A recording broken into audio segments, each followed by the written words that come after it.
hazmat suits are now boarding the Atlantic cruise ship as it pulls into port. The vessel is no longer a leisure destination. It has been converted into an international hazmat emergency zone. Laboratory testing has confirmed 8 cases of infection on board. 3 passengers have already died, and 3 others required emergency evacuation while at sea. This luxury vessel is now operating as a sealed quarantine ward, with medical teams attempting to contain a pathogen that is usually found thousands of miles from the open ocean. This outbreak is an epidemiological anomaly. The virus responsible for these deaths is acting outside of its known geographic and biological boundaries. The crisis began to escalate during a stop in Cape Verde, where 3 critically ill patients were moved off the ship for treatment. Samples from those patients allowed the World Health Organization to identify the specific pathogen, the Andes Hantavirus. This species of Hantavirus is endemic to the South American wilderness, specifically the remote mountain slopes of Argentina and Chile. The virus has moved from a landlocked mountain range to a ship in the middle of the Atlantic. To understand how it made that jump, we now have to look at the specific biological trait that separates the Andes strain from other hantaviruses. Most hantaviruses stay within a specific animal-to-human loop, where people become infected by braiding in particles from rodent droppings.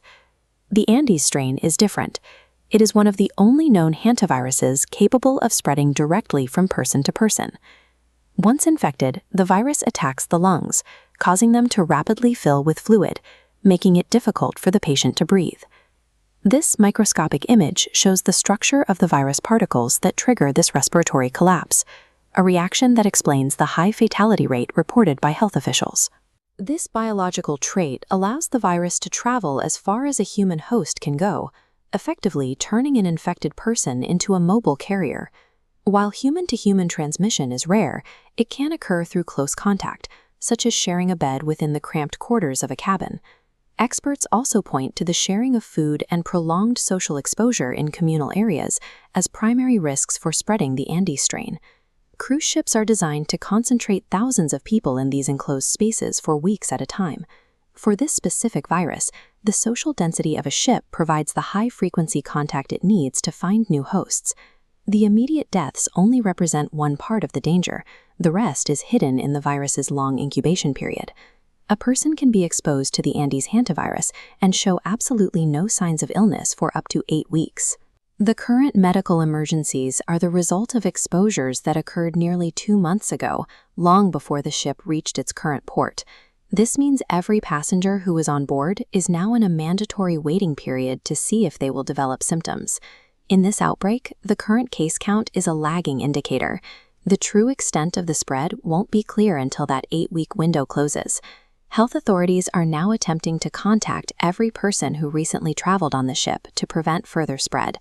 The risk is that travelers who left the ship weeks ago, feeling perfectly healthy, may unknowingly be carrying the virus into new cities.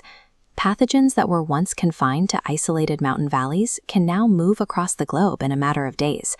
The crisis on this cruise ship is a reminder that a biological threat can board a vessel and travel halfway around the world before the